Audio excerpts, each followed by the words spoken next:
Boa noite, boa noite, boa noite, meus queridos e minhas queridas. Olá, vocês. Olha que delícia, já entro aqui com boa noite nesse chat. Oi, Jean. Oi, Clara. Cadê mais? Oi, Maria. Oi, Eliana. Oi, João. Assim que eu gosto. Estão acordados aí? Tomaram aquela aguinha, arrumaram a postura na cadeira para o nosso segundo aulão. A SAF, cafeína, este horário? Não, não, não, não. Toma aguinha, se hidrate. É o melhor a se fazer. Oi, Elias, boa noite. Eu estou bem, você? Oi, Dudu. Ó, Dudu energético, louco, louco, amor, amor. Ninguém tá puro. Se você me ingere um energético 1 hora dessa, o seu sistema nervoso fica assim, ó. Tunte, tunte, tunte, tunte, festa, festa, festa. Não, amor, 8h30. Entendeu? Ninguém dorme mais. As suas sinapses ali, ó, vão achar que é rave. Entendeu? Não. Tá bom que dá sono para você, meu amor. Energético me dá dor de barriga. Ai, que desespero, né? Então, não funciona para mim. Bom, amores e amoras, deixa eu projetar a minha tela aqui para vocês, né? Bora começar o nosso aulão. Deixa, né? Gente, como tem muitas pessoas, eu vou fechar um pouquinho, tá? O chat e vou abrir em horas específicas para a nossa interação, beleza? Senão fica travando, tá? Por conta da sala cheia, ok? Então, vou fechar um pouquinho aqui, depois eu abro. Então, gente, bora oficialmente começar. Sejam todos muito bem-vindos, né? Aos que já são os nossos alunos, né? Ó, tá vendo? Nós somos tão legais, mas tão legais, que os nossos alunos não conseguem ficar no recesso sem a gente. E os que estão nos conhecendo agora, sejam todos muito bem-vindos, né? E eu já expresso aqui o meu desejo, né, para que de fato vocês façam parte das nossas turmas, porque, ó, é massa, né? Quem já é nosso aluno sabe disso, que é bacana, né, fazer parte aqui dessa grande família, ok? Então, deixa, né, eu oficialmente me apresentar para vocês, chuquinhos e chuquinhas. Eu sou a Aile. É isso, né? Ai. Alguém, quem tem nome diferente aqui? Quem tem nome diferente aqui, levanta a mão. Quem tem nome diferente sabe a saga que é carregá-lo, né? Pois é, ó. Não, pois é, tô vendo aqui os nomes diferentes, né? E, queridos, eu sou formada em letras, habilitação português e literatura, beleza? Então, eu me formei aí há alguns aninhos atrás, só alguns, né? Apesar desse rostinho aqui de 18 anos. Ainda bem que o chat está fechado, porque ninguém vai poder contestar essa informação, né? E, ó, faço parte aqui do Mago do Pisme, da equipe, né, de linguagens, equipe esta, né, que encara aí a missão do português e da literatura dentro da prova do Pisme, ok? Então, de verdade, é uma honra para mim, né, estar aqui dando esse aulão para vocês, sabe? É uma honra mesmo. Me sinto muito lisonjeada em saber, né, que vocês acreditam no nosso trabalho, que vocês confiam, né, no que nós falamos, no que nós fazemos, e me sinto, né, muito privilegiada em ter, né, todo um grupo, né, vejam quantos alunos que sabem o que querem para a vida de vocês e estão, né, já correndo atrás. Então, enquanto algumas pessoas só vão acordar para a vida lá no terceiro ano, vocês, ó, já estão literalmente fazendo o corre de vocês para o ano que vem, né? Para ano que vem não, né? No próximo 2027, ser, gente, o rostinho de vocês aqui, né? Então, ó, eu quero aqui, ó, Yasmin, seu rosto, Asaf, seu rosto, Júlio, seu, Kaique, entendeu? Eu quero o rosto de vocês aqui, ó, com essa fotinha nojenta, porque essa fotinha é nojenta, né? Do tipo assim, ó, já vão treinando a pose. Com uma mão, vocês vão ralando, estudando, fazendo exercício. Na hora que cansar, para e já vai treinando a pose aí, beleza? Porque, ó, vocês sabem disso, né? Hoje, o nosso cursinho ele tem uma média enorme de aprovação e escuta o que eu estou dizendo, ela vai aumentar, ok? Gente, eu que sou péssima, absurdamente péssima em matemática. Sei que 20% é muita coisa, né? Pensem, dos 100% das vagas destinadas ali ao PISME, né, para o ingresso na UFJF, o nosso cursinho tem 20%, né, com os nossos alunos ali. Gente, é isso que faz, sabe, literalmente, o nosso coração saltar de alegrias, porque isso é muito honesto. Todos nós, né, nos preocupamos muito com isso, né, porque a gente sente uma responsabilidade muito grande no sentido de é o sonho de vocês, né? Então é você que quer fazer direito, que quer fazer psicologia, que quer fazer TI, que quer fazer engenharia, que quer fazer medicina, é o seu sonho, né? E possibilitar, contribuir para que vocês alcancem o sonho de vocês, gente, isso é bonito demais, né? Então, eu me sinto muito orgulhosa em fazer parte desse cursinho, em fazer parte dessa equipe, e muito feliz, né, por ter vocês aqui, e eu tenho certeza, né, que essa média, ela vai aumentar para o ano que vem, e no ano de vocês, ainda mais, ok? Ó, vocês já sabem como que o esquema funciona, então, meus amores, faz favor, tá? Faz favor, porque, ó, não tem aprovação sem transpiração. Então, assistir aula é legal demais, só que também tem que pregar a bundinha e, ó, fazer exercício, tá? Então, preparei ali uma listinha com muito carinho para vocês, tá? Então, vocês já sabem como é que rola aí o esquema, faz ali aquele print, né, da tela, só me avisa, tá? Né? Porque, ó, para eu fazer aquela pose do tipo a pensadora, ou fazer aquela pose assim, né, do tipo a foto espontânea. Não é assim que a gente faz pro Instagram, né? Do tipo, você fica meia hora ali ajeitando a pose para no final de contas ela parecer espontânea, né? Então, ó, tira foto, posta lá no Stories, marca o mago. Feito isso, tira o print, manda para o WhatsApp dele para vocês receberem as listas, ok? É muito importante que vocês pratiquem, beleza? Dito isso, né? Bora colocar o pau para quebrar ligado no 220, que é isso que nós gostamos, beleza?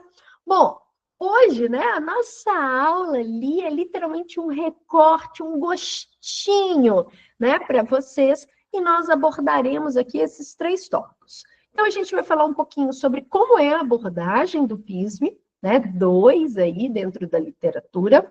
Falaremos brevemente, bem brevemente, sobre a base teórica da literatura e, ó, o nosso checkpoint, né, o nosso grande tópico a ser desenvolvido vai ser esse aqui, sobre a representação dos povos indígenas dentro da poesia brasileira, beleza? Então, essa é a nossa proposta aqui. E, galera, de cara, tem jeito. tem jeito. No ano passado, vocês já sentiram aquele gostinho ali, né? Do caráter crítico do PISM. O PISM é uma prova crítica. O PISM é uma prova social.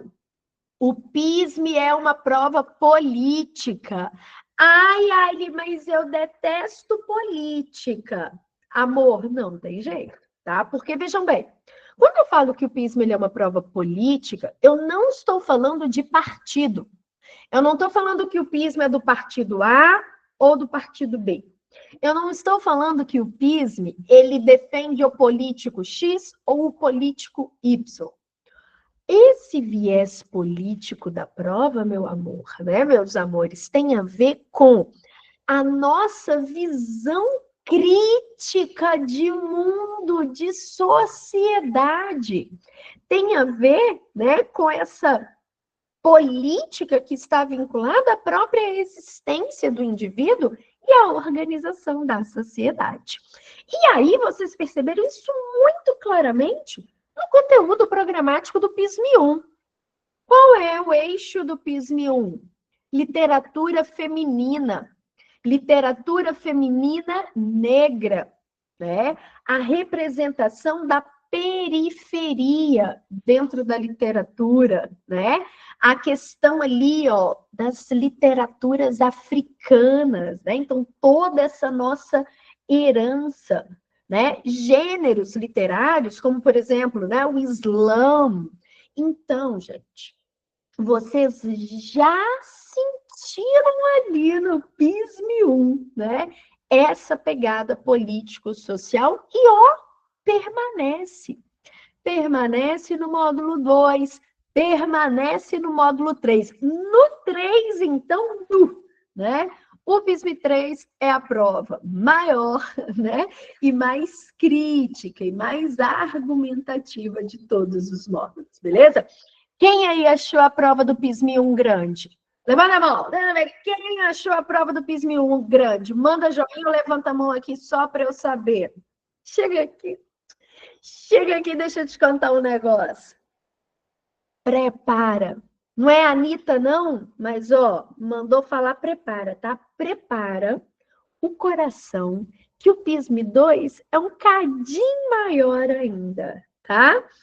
PISM-2 é um cadinho maior ainda do que, né, o PISM-1, perfeito? Então, amores, não tem como. Prepare-se para uma prova mais longa, ok? Com diferentes gêneros literários, com diferentes autores ali, mas todos eles, né, dialogando. Por quê? Essa pegada permanece. Então, a prova no PISM-2, ela continua sendo uma prova temática, ok? Então, todos os textos da prova, tanto ali das questões objetivas quanto das questões discursivas, vão estabelecer esse diálogo temático, ok? Então, a lógica ela é a mesma. E a distribuição das questões também. 5 questões objetivas de literatura, 2 questões discursivas, beleza? Sempre fazendo a prova ali na ordem linear. Primeiro as 5 fechadas, depois as 2 objetivas. Bom, quais são os nossos gêneros de referência aqui? O gênero romance, e ó, romance é gênero textual e não necessariamente vai ter uma temática romântica, tá bom? São coisas aí diferentes. Segunda sugestão de gênero, o gênero conto. Prof, qual a diferença do conto para o romance? Gente, o tamanho, né? Definição do gênero romance. Romance é uma narrativa longa. Definição do gênero conto é uma narrativa curta. Então, se é curta, tem ali menos personagens, um único conflito, normalmente um único espaço, né? Porque a gente tem essa limitação, perfeito? Bom, poema. ok? E aí, gente, o PISM é muito safo, né? O PISM vem e coloca assim, outros gêneros em interface, para falar, ó, ô jovem, no final das contas, eu posso colocar o gênero que eu quiser, né? Estabelecendo um diálogo aqui para a nossa base, perfeito? Agora vem cá, quais são os eixos temáticos que o PISM traz dentro desse edital do módulo 2? O romance realista em Portugal e Brasil, tá? Então, aqui falaremos de Machado de Assis. Conhecem? Já estudaram Machadão Doideira na escola? O Bruxo do Cosme Velho? Já? Deixa eu ver. Considerando, né, que a gente está no meio do ano, acho que a maioria, né, dos colégios já passaram ali pelo realismo. Então, a gente vai estudar o movimento realista, um movimento extremamente importante, né, que traz toda uma crítica em relação às instituições sociais. A gente vai ter, né, a questão da experiência de realidade, forma de sensibilidade em contos de autoras brasileiras, né? Então, toda a subjetividade dentro dessa literatura feminina contemporânea, ok? Vamos ter, né, a poesia modernista ali, né? Porque o modernismo, ele foi um movimento muito importante, né, para toda a própria ruptura com os modelos ali, né, de arte europeus, que a gente simplesmente reproduzia. E, por fim, o nosso grande tópico, né, do nosso aulão de hoje, as representações dos povos indígenas na poesia brasileira, tá? Então, já já a gente entra aqui. Só que aí, para isso, que a gente chegue nessa representação na poesia, galera, não tem jeito, a gente tem que partir disso aqui, né? E aí, eu lanço para vocês, coloquem aqui para mim no chat rapidinho, o que é literatura para vocês? Bora! O que é literatura? Como vocês sentem? Como vocês entendem? O que é, né? Qual a definição? Qual a função? Manda aqui. Vai mandando a boa nesse chat, né? Enquanto isso, eu vou comentando aqui. Queridos, primeira coisa, então, ó, vamos ver o que veio aqui. Leitura, conhecimento, história dos textos, estudo de livro.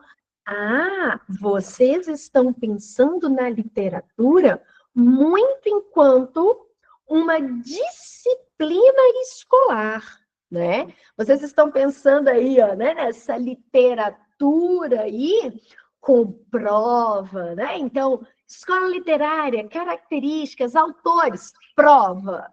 Mas eu quero que vocês abstraiam aí essa mente, né? E pensem, o que é literatura? Queridos e queridas, ó, já está vindo aqui, né? Respostas bem interessantes. Né? Então, a capacidade de autores de compartilhar ali, né, a visão de mundo, uma análise da sociedade, demonstração de sentimento. Uhum. Então, vem cá. Primeira coisa. O primeiro homem, o primeiro cara a teorizar literatura é esse aqui que vocês estão vendo, que eu tenho certeza que vocês também já estudaram este homem no ensino médio, que é quem?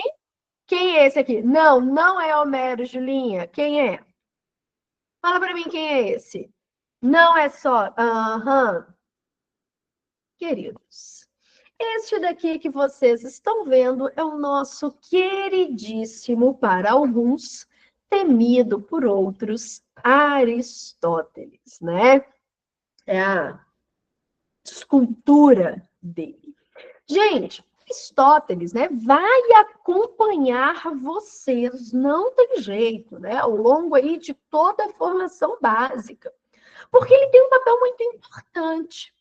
E o cara era tão foda, mas tão foda, né, que para além ali de toda a sua contribuição para o campo da filosofia, para o campo da sistematização do conhecimento, ele falou assim, não estou fazendo nada mesmo, estou aqui com um tempinho sobrando, porque afinal de contas, né? Aristóteles não tinha TikTok, Aristóteles não tinha smartphone, esse inferno que a gente entra e fala assim, ai, deixa eu ver 15 minutos o que está acontecendo.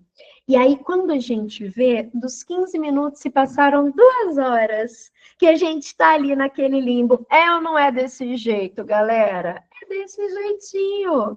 É assim que a sociedade pira, entendeu? E a gente não está criando mais nada. Né? Mas ele não. Ele estava lá, né? Olhando para as colunas gregas, observando o céu grego, subindo os montes gregos, né? E refletindo e falou assim: bom, deixa eu dar a minha contribuição em mais uma área e deixa aqui eu teorizar sobre literatura, tá? E foi assim que ele escreveu um livrinho que é a nossa Bíblia, né? O nosso primeiro texto real, oficial aí da literatura, que se chama Arte Poética, tá? Nesse livro, ele vai definir literatura. Para Totó, para os íntimos, literatura é arte. Para tudo, que eu quero que vocês me respondam. O que é arte? O que é arte, né, para vocês? O que vocês entendem por arte?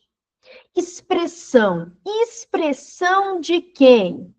A arte, ela é uma expressão do chat GPT? A arte, ela é uma Gente, agora eu nem sei se vocês estão preparados. Eu vou desenhar. Eu desenho muito, tá? Eu mando muito bem. Vou até fazer mais grossinho aqui, ó.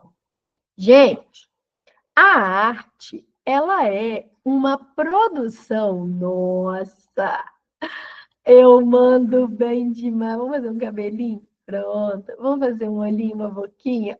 Puta que pariu, Brasil. Eu desenho demais, né? Gente, a arte, ela é uma produção do sujeito. Inteligência artificial não cria arte, né? Naquela época, obviamente, estava anos-luz de falar disso, mas hoje é uma realidade, uma discussão, inclusive atualíssima, que o PISM pode abordar, né? Se a inteligência artificial produz ou não produz arte, isso está sendo muito discutido, ok? Mas, na teoria, a arte, ela é uma produção humana, é uma produção subjetiva do homem, do indivíduo, do sujeito, ok? E essa é a visão dele, tá?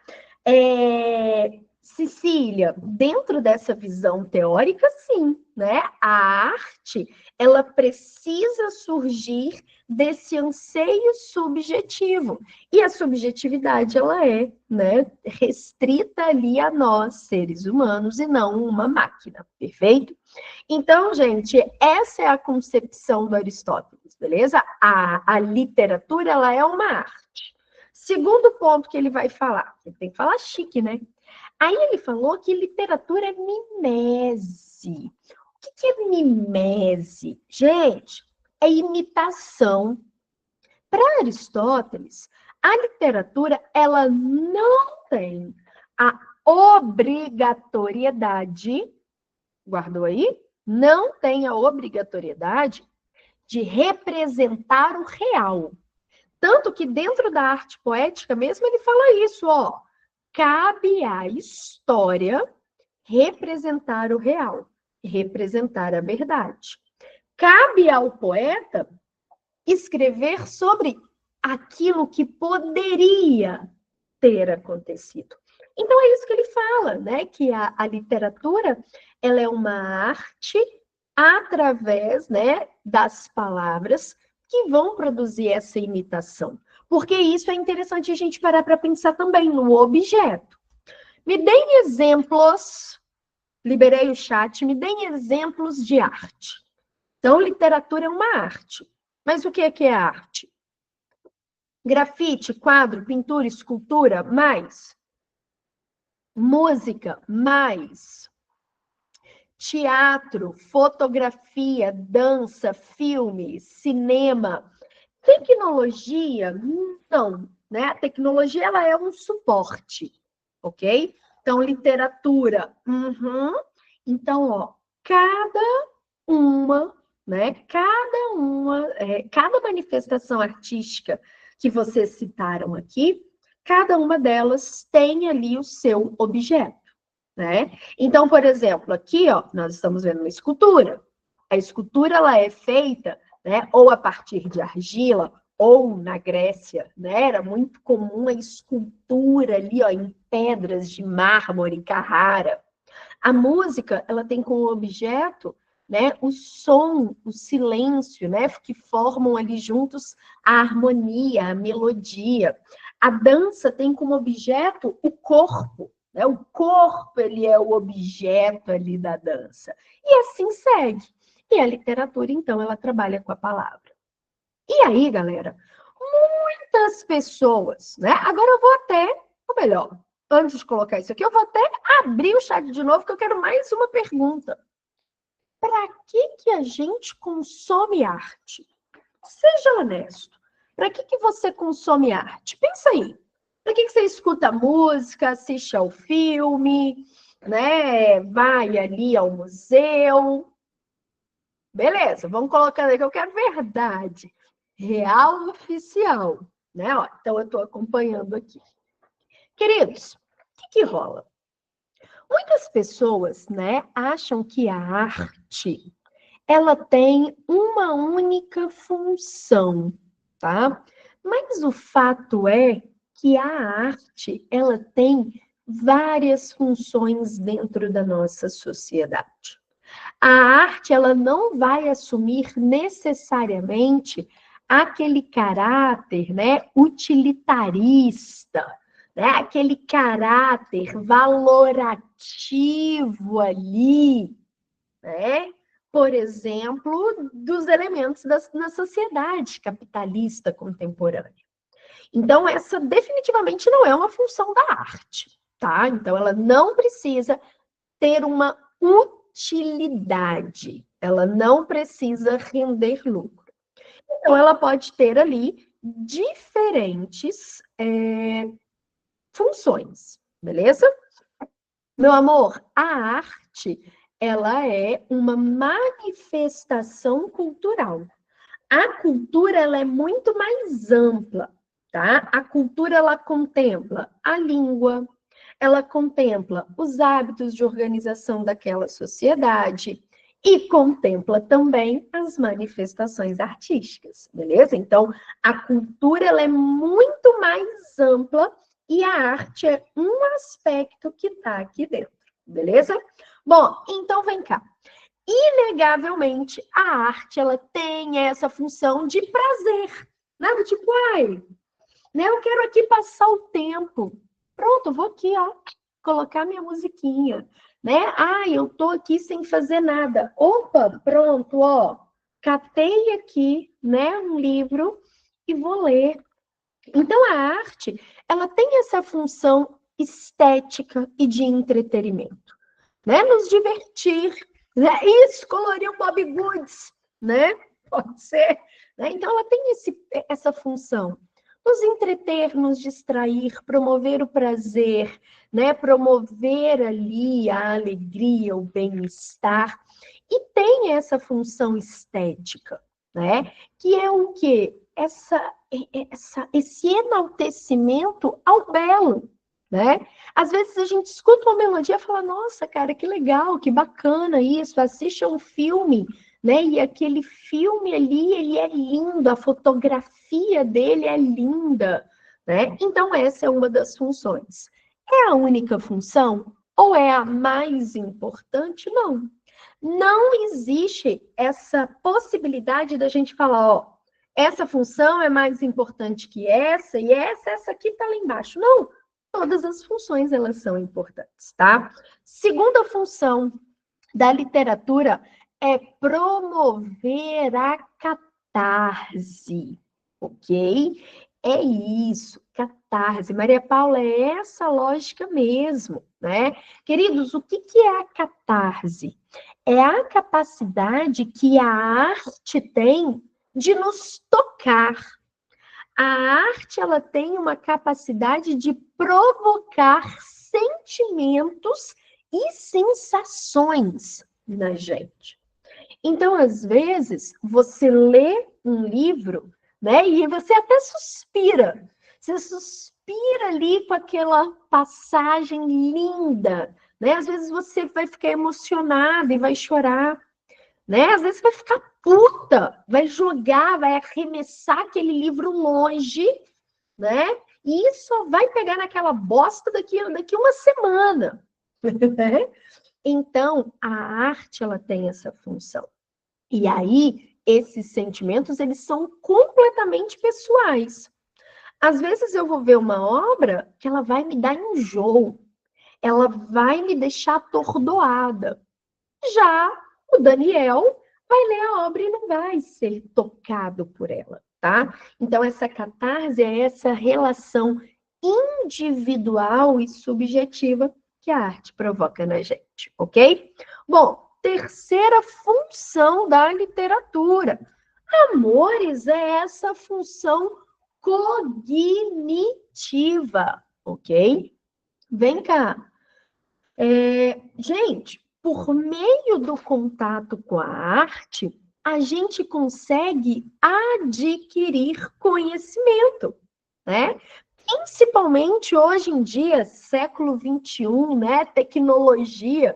Eu consigo, por exemplo, aqui da minha casa, acessar a algumas galerias do Museu do Louvre.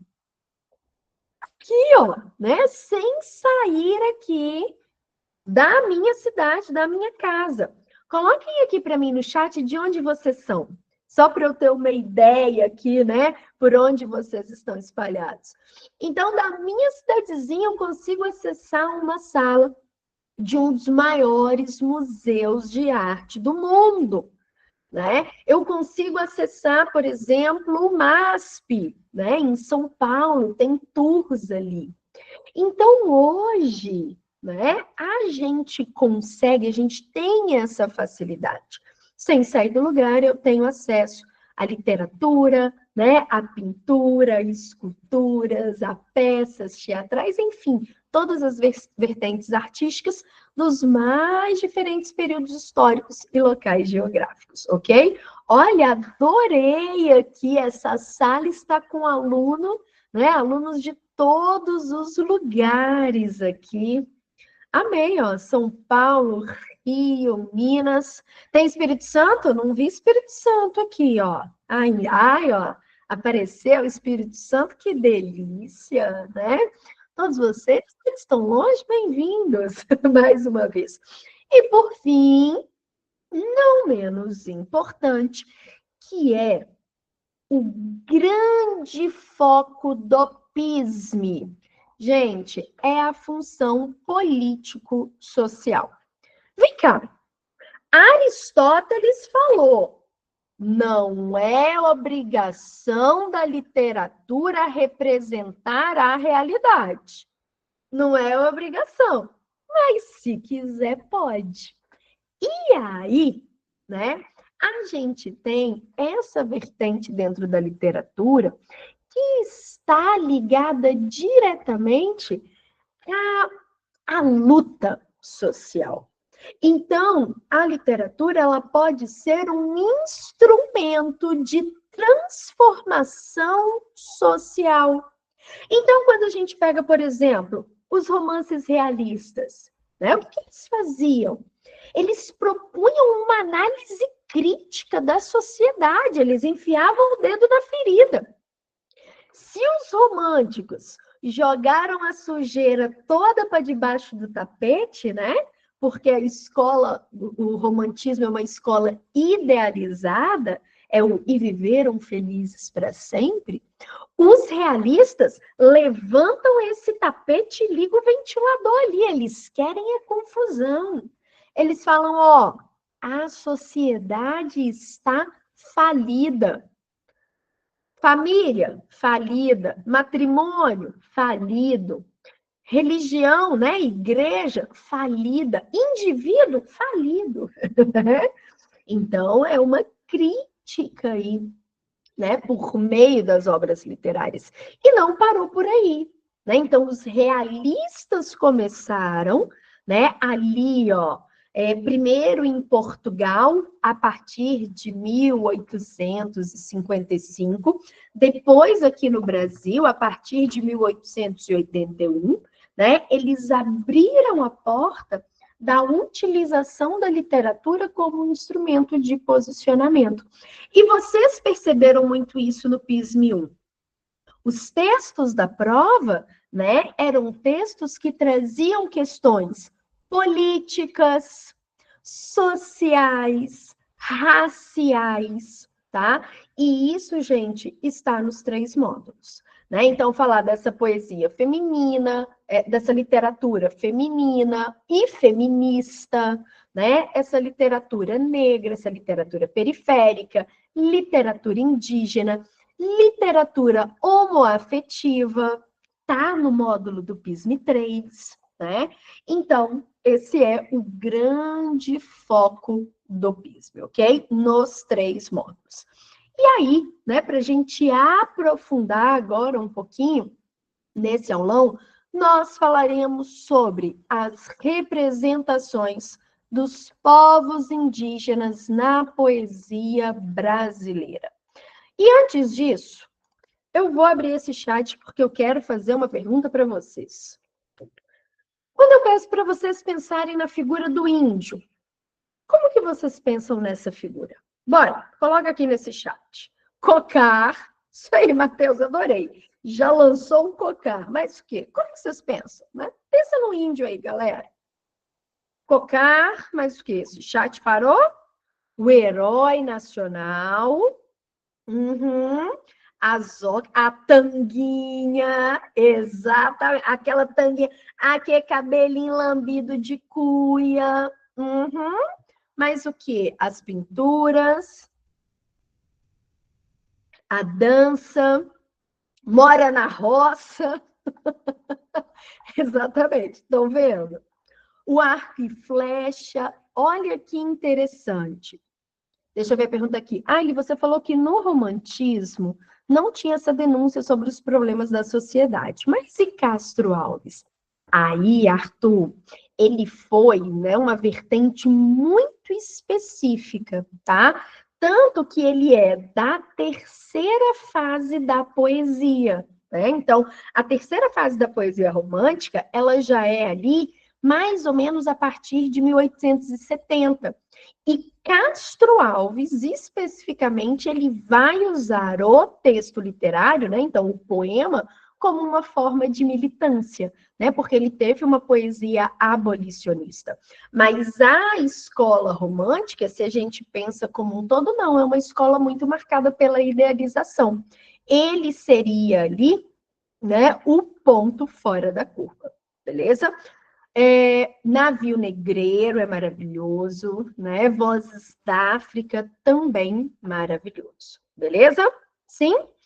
Bruno, olha só, é difícil a gente falar em livros específicos, né? Já que o PISM ele não traz livros necessariamente, mas você pode, né, ler algumas obras que são clássicas dentro ali do edital. Né? Então, você pode pensar em algumas obras dentro da literatura indígena, você pode pensar ali, né, uma obra de Machado de Assis, uma obra de Eça de Queiroz, né, que são importantes referências ali, tá? O Cortiço é uma obra maravilhosa, Bruna, né? Maravilhosa, tá bom?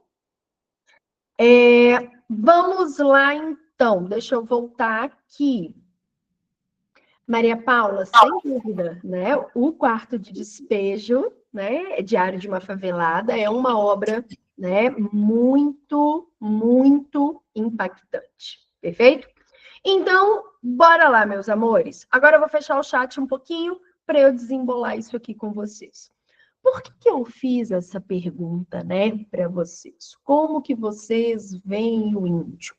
Vejam que interessante. Vocês estão em locais diferentes, estudam em escolas diferentes, com materiais diferentes, mas todos vocês, né, disseram mais ou menos ali as mesmas representações. Então, quando a gente fala na representação do indígena na poesia brasileira, a primeira coisa que vocês têm que pensar é: essa representação, ela passou por diversas fases. Então, o indígena, ele não foi representado de uma única forma, sabe, dentro da nossa literatura.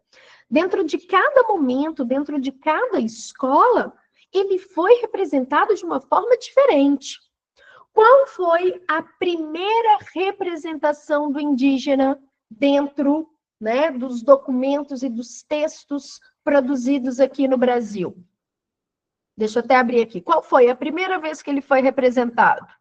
Não foi no romantismo, né? A primeira vez que eles foram representados foi ali, ó, na certidão de nascimento do Brasil.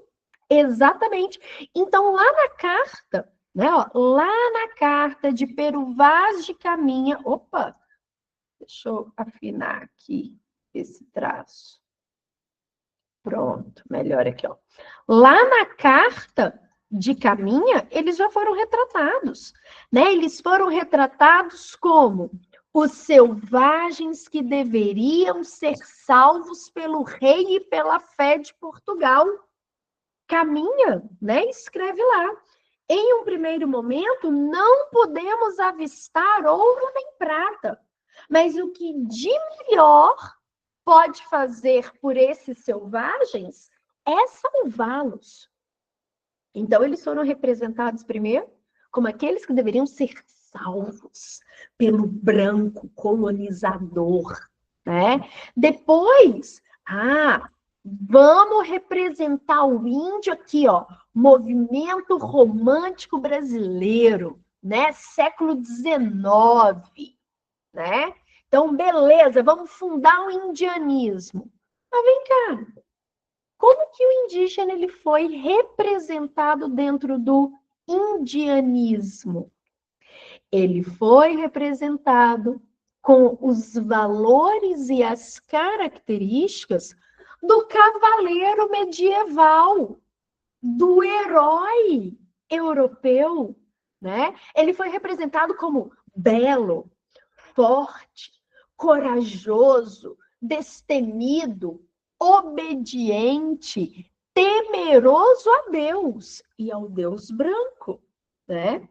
Então ele foi, né? Miraram na representação, né, da construção da identidade indígena e acertaram no indígena da Shopee, né? Acertaram ali na reprodução do cavaleiro medieval vestido com a sainha, cocazinho, fazendo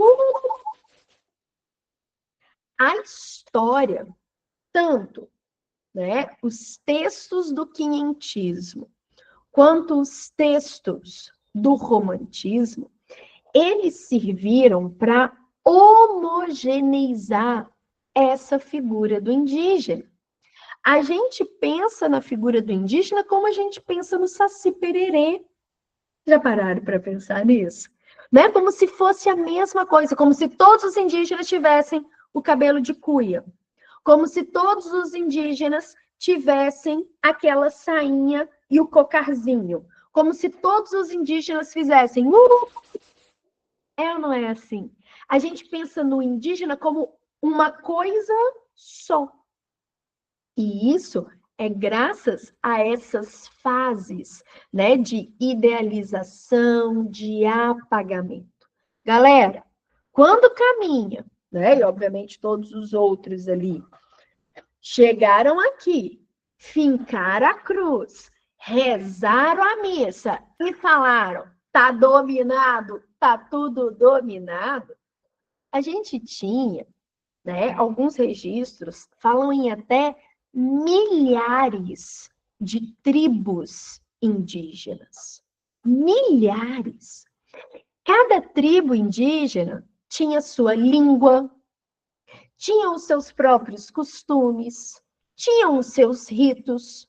Tinha tribo que era, né, canibal, tinha tribo que praticava o ritual antropofágico, tinha tribo que não.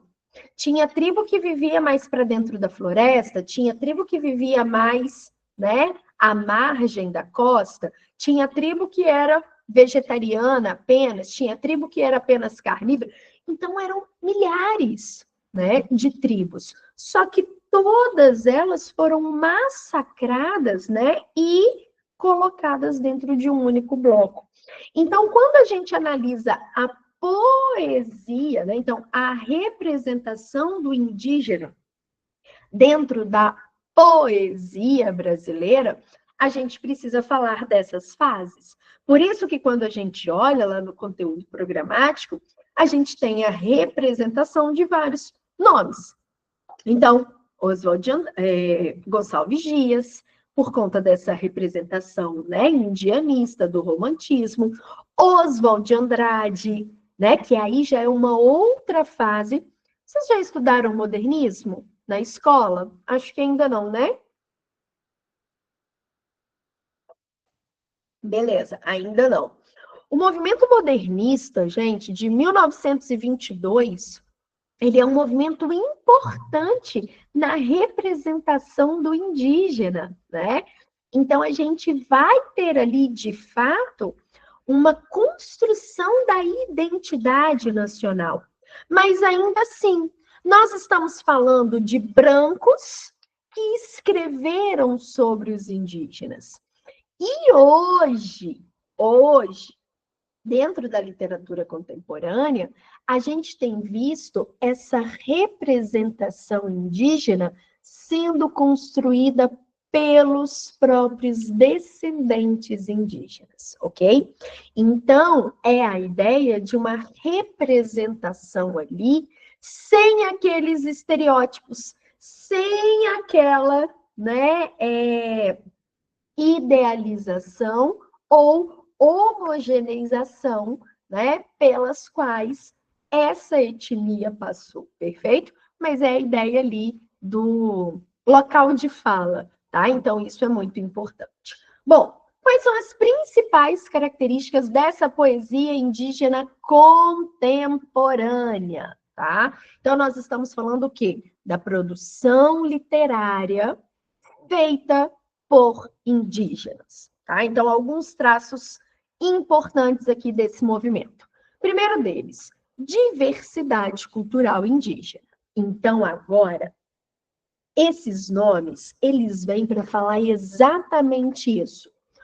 Olha só, meu filho, olha só, minha filha, índio não é uma entidade única.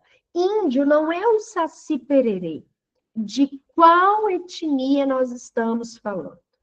Então, nós somos descendentes dos Aimorés, nós somos descendentes dos Guajajaras, nós somos descendentes dos, né, e aí vai, né, dos curumins. Então, nós vamos ter uma reprodução dessa literatura valorizando toda essa diversidade que foi apagada, né? Por que isso, galera? Quando os colonizadores eles chegaram aqui, eles massacraram os indígenas, né? Literalmente. Muitos indígenas morreram ali, né, por doenças.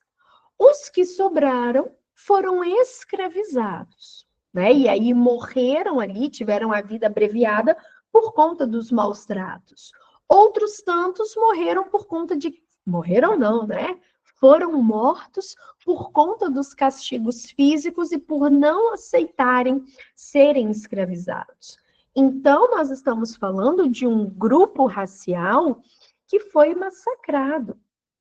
E digo mais, séculos e séculos depois, ainda não tiveram os seus direitos efetivamente valorizados e seus direitos resguardados.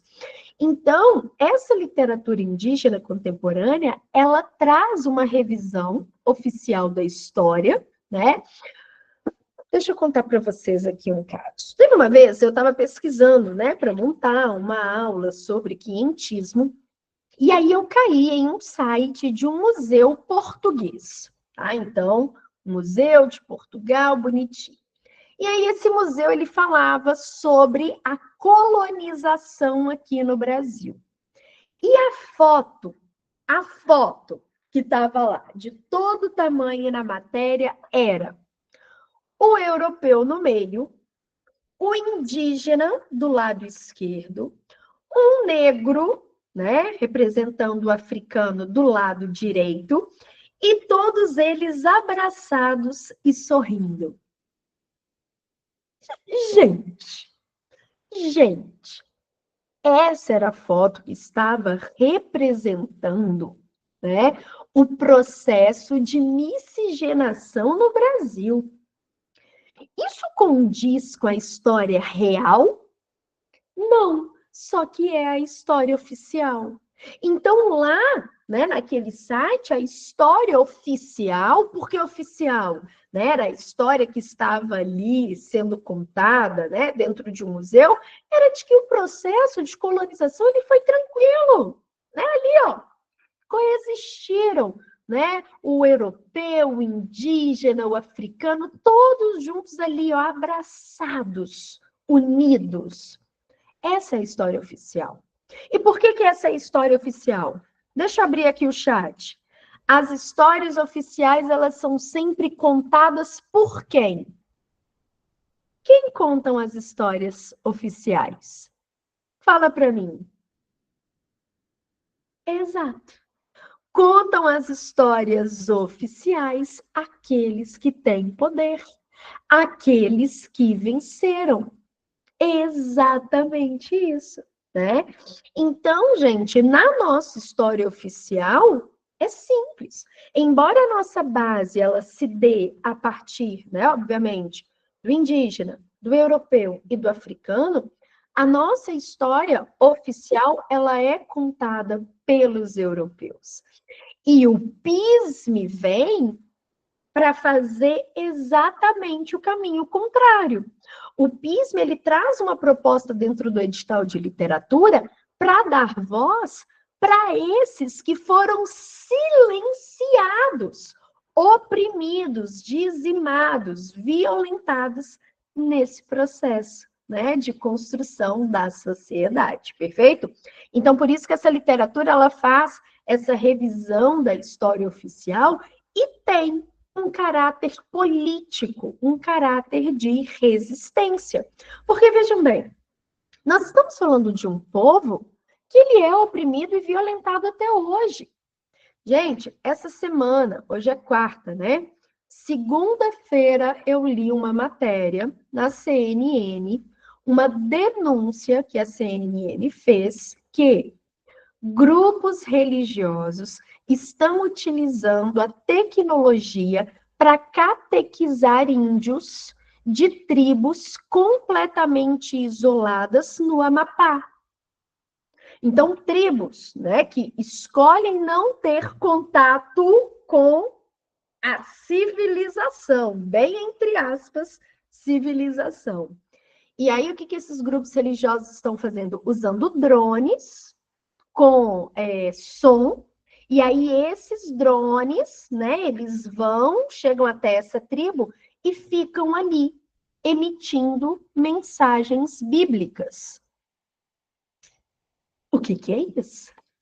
O ano é 2025, mas é a mesma prática do século XVI, quando os jesuítas chegaram aqui, enviados, né, dentro ali da missão da Contra-Reforma, e proibiram os indígenas de praticarem a sua fé, né? E fizeram ali os índios se converterem à religião católica.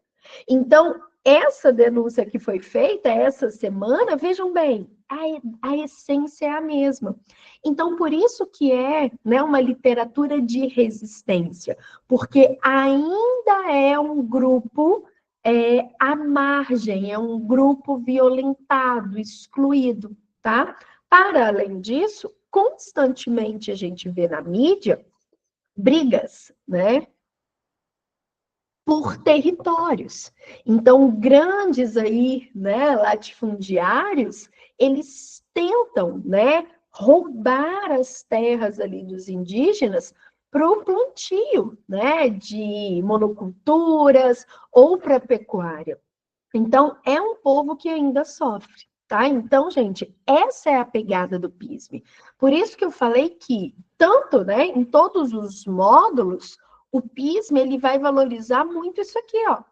Essa literatura, né, que usa o texto literário com uma função social, beleza? E é o que acontece aqui dentro. Bom, vamos seguir agora um pouquinho e vamos falar, né, especificamente desse nome aqui, Eliane Potiguara, né, que é inclusive uma das referências, né, ali no conteúdo programático. Galera, a Eliane Potiguara, ela é um nome extremamente importante dentro dessa literatura indígena, né, contemporânea. Ela é considerada, né, uma precursora, então foi ela aí quem, de fato, né, à base da unha, foi abrindo caminho para esse tipo de discussão. Ela é escritora, ela é poeta, ela é professora, ela é empreendedora, né, social, e ela é uma grande ativista indígena. Então, essa é uma característica muito comum a todos esses nomes. Né? Quando a gente pega Eliane Potiguara, Sônia Guajajara, o o Kaká, esqueci agora o sobrenome dele, né? Todos esses nomes, o Kaká, por exemplo, ele já apareceu, né, dentro do PISM. Então, são todos eles muito vinculados à luta, né? Por quê? É um povo que ainda é massacrado, ainda é violentado. Então, eles usam o texto literário como uma forma, né, de literalmente lutar ali pela causa. A Eliane Potiguara, ela ainda vai além e vai defender muito a questão feminista, tá? Então, ela fala muito das mulheres indígenas, mais do que dos homens indígenas, beleza? Tanto que ela tem, né, uma fundação ali que vai dar apoio e suporte para essas mulheres, tá? Quais são as características, né? As características presentes ali dentro da sua escrita. Bom, primeira delas, a construção de uma identidade indígena a partir da memória e da resistência do povo. Amores, a questão da memória é uma questão muito forte dentro desse tipo de literatura, tá? Por quê? Dentro da tradição indígena, é muito comum a gente ter, né, a ideia da ancestralidade. Hoje, né, então, século XXI, muitas tribos indígenas, né, elas têm ali, muitas vezes até como língua oficial, né, diríamos assim, o português. Então, a gente tem muitas tribos indígenas, né, que têm contato com a sociedade urbana, que frequentam, né, as escolas regulares, faculdades, né, e por aí vai. Só que quando a gente pensa em séculos atrás, então vamos pensar, século XVI, né, quando começou a dar errado. Vocês já pararam para pensar, gente? Uma hora dessas, vocês podiam estar o quê? De boa, dormindo na oca de vocês. Entendeu? Vocês não iam estar preocupados ali, ó, com pisme, entendeu? Vocês iam dar de boa na oca no dia seguinte, acordar, fazer ali a obrigação de vocês dentro da tribo. Iam estar na maciota, entendeu? Mas não, mas não. É? Chegar aqui em 22 de abril de 1500 E aí, a partir daí, foi só ladeira abaixo. Mas, bom, então, pois bem, né? Voltemos para os séculos passados. Galera, eram, né, milhares de tribos com centenas de línguas diferentes. A língua, né, a variedade linguística, ela era oral ou escrita? O que vocês acham? Me respondam. Oral ou escrita? Como que os indígenas se comunicavam? A partir da oralidade ou escrita? Eles tinham um bloquinho de post-it? Eles tinham uma canetinha para eles escreverem? Mas é claro que não, né?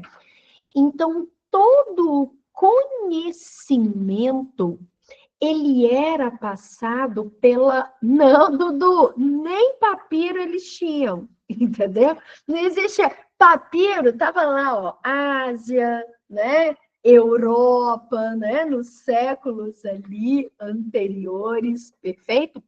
Gente, a tradição deles, né, não era com base em palavras, né? Eles não tinham ali o alfabeto, né, o código linguístico. Eram imagens, desenhos, né? Exatamente, eram desenhos ali em pedras, né? A gente tem cavernas, sítios arqueológicos, né, que mostram essa organização. Então era isso. Ou eles desenhavam ali, né? Gente, essa latinha do Monster, sangue do cordeiro, entendeu? Vamos parar com isso. Chá de camomila. Por favor, todo mundo tomando chá de camomila e fazendo uma meditação. Senão é hoje que vocês não vão dormir, tá? Então, ó, vamos voltar aqui. Então, gente, a tradição, o conhecimento, ele era passado pela oralidade e alguns registros ali físicos. Mas ainda assim, esses registros físicos muito pequenos, tá? Poucos. O grande elemento transmissor era a oralidade. E por isso que a memória ela é muito importante, né? E os ancestrais. Dentro das tribos existia uma organização hierárquica.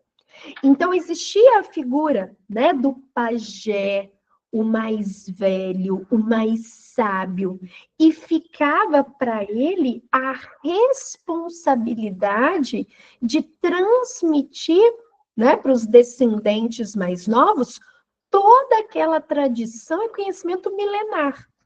Então, por isso que a literatura indígena honra muito essa memória, honra muito essa ancestralidade e a resistência, né? No sentido de, mesmo vivendo uma história de massacre, eles conseguiram sobreviver, eles conseguiram resistir. A Conceição Evaristo, aí só um parêntese, né? Conceição Evaristo, ela é do PISM-1. Eu também, ó, coraçãozinho para Conceição Evaristo, né? Ela é ali da literatura feminina, negra, periférica, e ela tem uma fala muito boa, que vale, né, para todos os grupos oprimidos. Ela fala assim: eles combinaram de nos matar e nós combinamos de não morrer, né? Então é isso. Todo grupo que é oprimido, caçado, violentado, tem essa essência de resistência, né? Então eles resistem, eles suportam. E isso aconteceu também com o indígena, ok? Bom, outra característica da escrita dela, a abordagem de questões políticas que atravessam o processo histórico desde a colonização do Brasil. Então, a política aí, tá vendo? Então, a gente não está aqui falando de uma literatura que vai atacar o partido X. Não, é um projeto político, secular, de opressão, de desrespeito, né? Galera, os índios, eles só entraram oficialmente do ponto de vista legal na Constituição de 1988. Pode isso, Arnaldo? 1988. Os donos da terra, os donos da bagaça. Só em 88 que eles foram legalmente reconhecidos na Constituição Federal Brasileira. E mais, 2025, muitos desses direitos que estão lá na lei, na Constituição, não foram efetivamente, né, materializados. Então, o buraco é mais embaixo, ok? Busca por ressignificar a história do seu povo e a vinculação da escrita às memórias próprias e à memória coletiva, né? Porque isso é interessante entender, né? Então, ela, enquanto, né, um ser individual que carrega ali a sua história, mas essa história é formada, eu desenho demais, hein? Ó, por tantos outros, beleza? Como é que faz a peninha? Não, definitivamente isso aqui não é. Ai, gente, eu acho que eu faltei às aulas de artes, como vocês podem ver claramente. Ó, legenda, isso aqui é para ser a peninha do indígena, tá? Pronto, todo mundo entendeu, beleza? Vamos aqui analisar, né? Porque vamos colocar a mão na massa do jeitinho que a gente gosta. Amores, esse texto aqui, esse poema é um poema belíssimo, ele é muito longo, tá? Eu recortei só um trechinho aqui, porque, né, a gente não teria tempo de fazer a análise dele inteira. Vejam que interessante aqui. Oração pela libertação dos povos indígenas. Acabou, para aqui. O que é uma oração? Vou até abrir aqui, ó. Vou abrir o chat. Vamos lá. Vamos fazer uma análise aqui em conjunto. Amores, o que é uma oração? A gente ora para quê?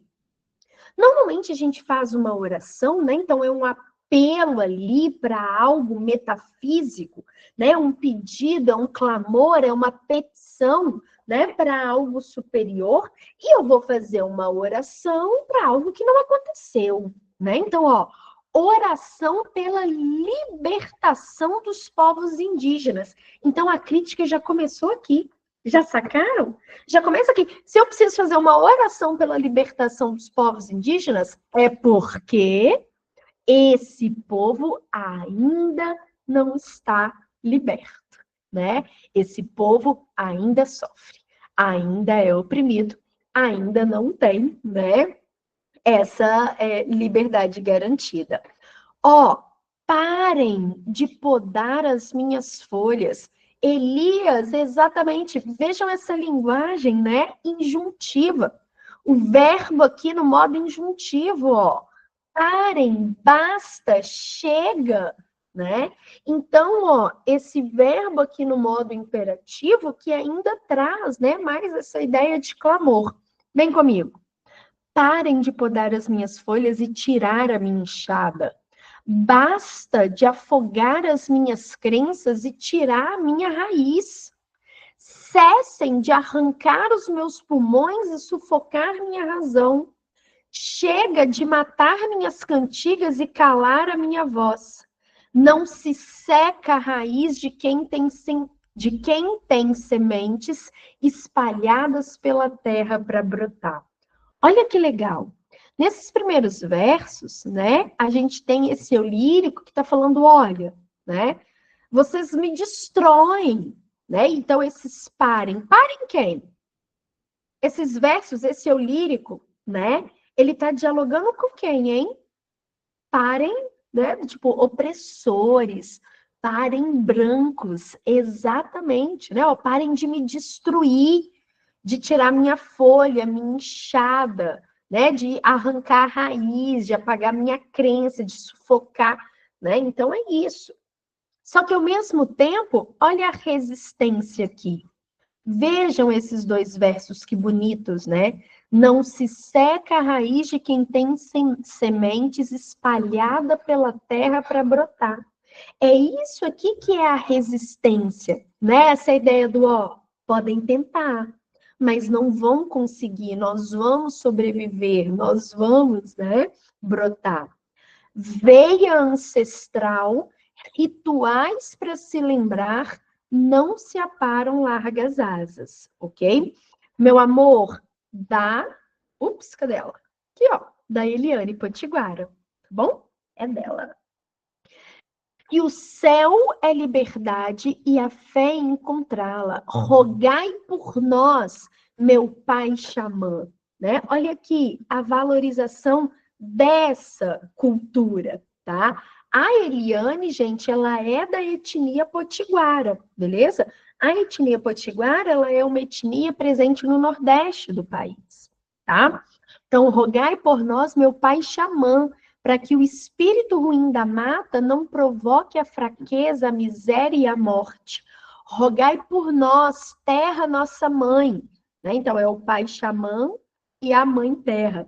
Para que essas roupas rotas e esses homens maus se acabem ao toque dos maracás. Afastai-nos das desgraças, da cachaça e da discórdia, ajudai a unidade entre nações. Né? Então, ó, só, meu amor, pai xamã, né, é uma entidade dentro dessa tradição, tá? Dentro dessa cultura aqui. Ela tá viva ainda, sim, beleza?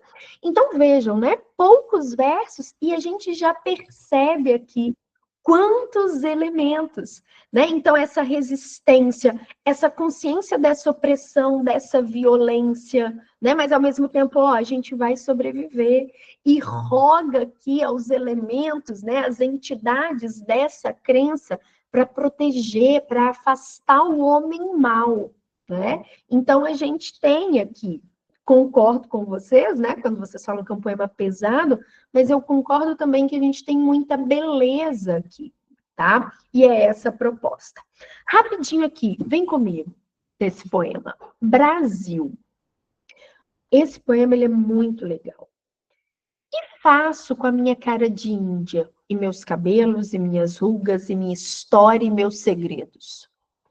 Faço com minha cara de índia, e meus espíritos, e minha força, e meu tupã, e meus círculos?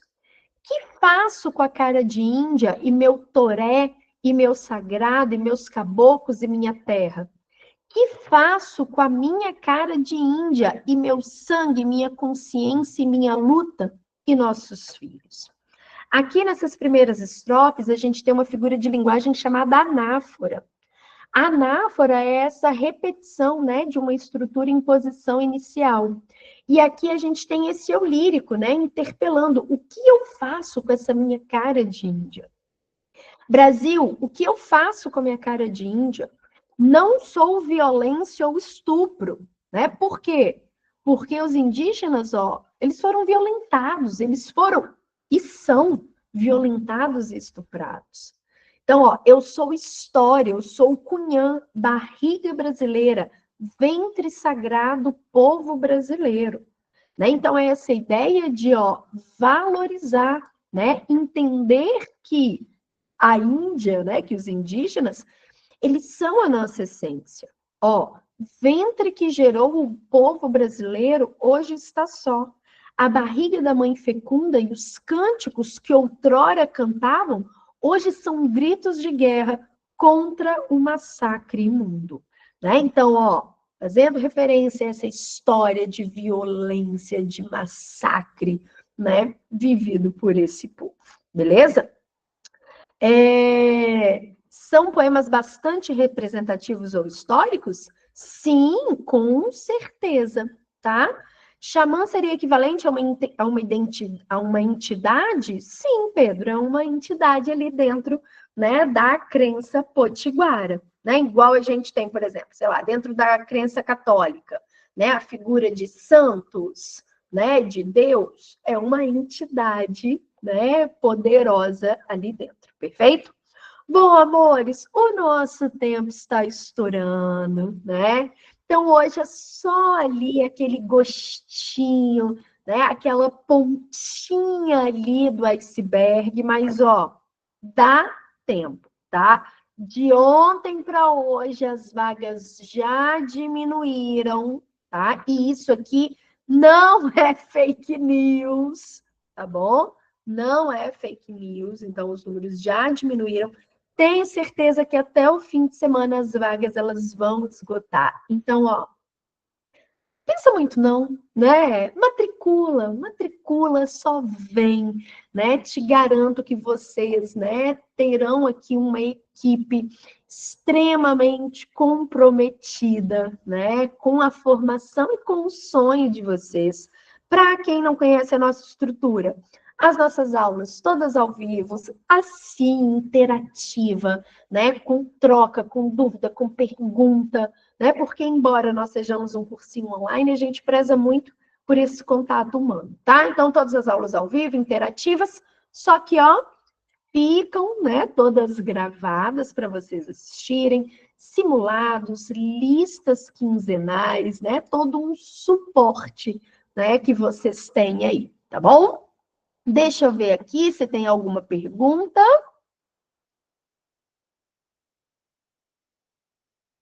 Sim, Maria Paula, eu já vi, né, esse estudo muito interessante mesmo. Ah, fazer uma foto de pensadora, assim, ó, tá bom?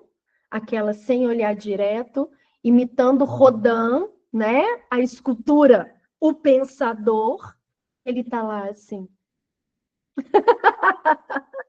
Amores, né? Vai ser um pra... Estou com saudade dos nossos alunos, né? Bom retorno aí semana que vem. Os que não são os nossos alunos, venham fazer parte, tá? Então, ó, lá no grupo tem o link lá na descrição, só clicar, façam a matrícula de vocês. Não deixa para a última hora, porque vai acabar. E depois não tem choro nem vela, tá? Gente, obrigada. Obrigada, né, pela presença, pelo carinho. Fui muito bem recebida aqui. Espero que vocês tenham gostado, né, dessa aula. Tem muito mais até dezembro, tá bom? Beijo grande, juízo, se cuidem. Beijos. Tchau, tchau.